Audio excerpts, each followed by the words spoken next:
We begin in St. Louis County, where Republicans feel rejuvenated with hopes that they might be able to defeat Democrat Sam Page. When Catherine Pinner, the primary victor, dropped out of the race, it created a quick vacuum. Into that hole jumped Mark Mantovani. He joins us now on the record. Thanks for joining us, and glad to have you with us. Good to be here, Mark. Thanks for inviting me. Did Republicans pick you for your principles, your positions, or for a strategic win here? Well, I guess you'd have to ask them. I think they picked me because they recognize that I've been committed to trying to help our region progress for many years. And I think that the Republican Central Committee deserves a lot of credit for thinking outside the box, for trying to find somebody who can reach across the aisle and appeal to voters on both sides. That's the campaign we're running. We're running a campaign that's based on working with both Republicans and Democrats, because the challenges we've got in St. Louis County are big enough that it's going to take us all working together. Some people might find intrigue in the idea. Some of our voters or viewers might remember you ran as a Democrat against Sam Page in the primary and came up just short, the runner-up there. They might see that as politically intriguing, that you would switch parties to run against him in a general election. But let's fast forward beyond the political intrigue, the palace intrigue there, and go right to what government would look like under a Mark Mantovani administration. What's the first thing you're changing on the job? Well, I think, look, there are a number of major issues that we've got to deal with. We've got to deal with the fact that there's no crime plan that's been communicated by the St. Louis County Executive.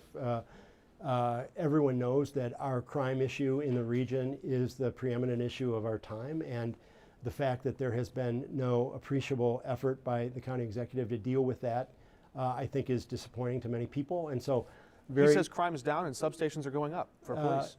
Substations are going up for what, about 3 hours ago, after five years of allocation of the Prop P money. The substations are going up as of this morning, 2 weeks before an election.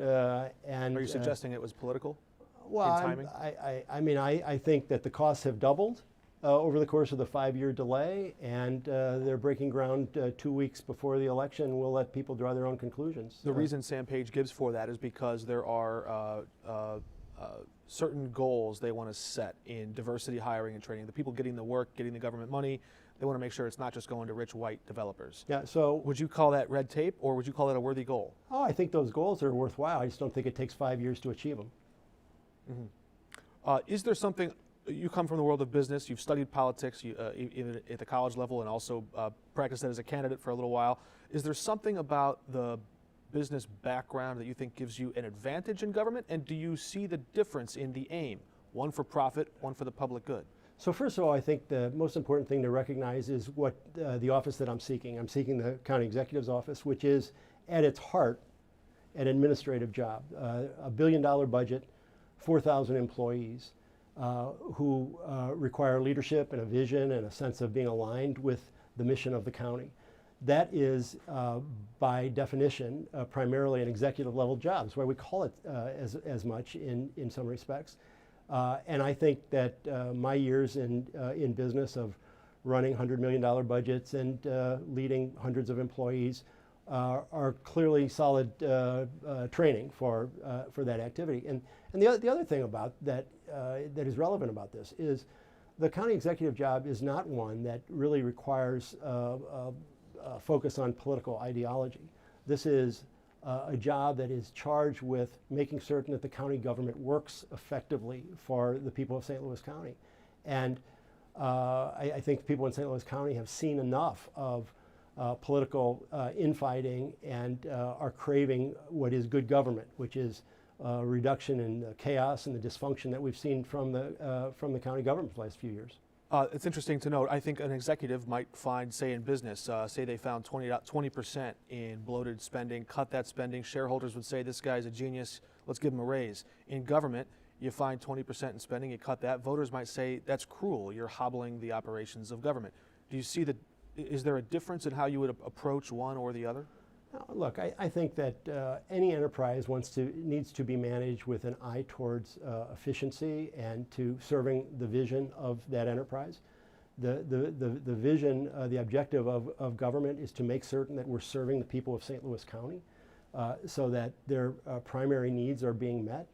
I clearly those are different objectives that one takes to a for-profit activity. But the executive job requires leadership skills. It requires, I think, somebody who has demonstrated perhaps a modicum of leadership ability. And those are the skills that I think I've demonstrated in my past that perhaps the county executive hasn't. I wonder if you see a difference, or if you would make a distinction in response time or response style. I want to give you an example to an opportunity to respond to what we have learned about the high levels of radioactive lead discovered near the Coldwater Creek, sending students into remote learning at the Janet Elementary School. Some of that news developing even now as we're learning about some of those studies performed there. Sam Page released a statement today saying, quote, "I support the action taken by the school board and share the concern of the parents. The Department of Public Health," which would fall under your administration should you win, he says, quote, "is in close contact with the federal agencies responsible for testing and cleanup, and we will continue to closely monitor the situation." We've also seen some reporting that perhaps the county public health department saw the jurisdiction as something that fell under the Army Corps of Engineers. How aggressive should the county public health department be in adding to the surveillance, the studies, to see what exactly is the risk assessment to the people living nearby? Look, this is such a situation, is such a grievous situation that I find it hard to sit still when I'm reading these stories and listening to this conversation. I don't want to make this a campaign issue, but the fact of the matter is that if I'm county executive, I am going to be the federal government's worst nightmare with respect to dealing with this thing. I think we've had leadership in this community that has piddled and twiddled and kicked the can down the road for decades instead of using their good office to incite activity from the federal government, to work with the people on the ground. I'm embarrassed for our community that we have allowed children to fall victim to these diseases for decades. And again, I don't want to make it a campaign issue. I'm just telling you that I won't rest until we have this thing cleaned up. I don't mean to suggest this would be an easy task, but students are being sent into remote learning, virtual learning, going back home, and we know that there's a learning loss that happens now from looking at the pandemic. We have those examples. Is there some alternate site that might be safer? Is there some way? Can the county step in? Is that a school board decision? What level of involvement would you have in something like this, an emergency? I would be very involved. Obviously, the school board has primary jurisdiction over the nature of the educational process, but I would be very involved working with the school board, trying to find alternative sites. My gosh, don't we have enough empty sites around the region that we can get these kids to attend school? It might take a little while to prepare them, but you get kids back in school as quickly as you can in a safe environment.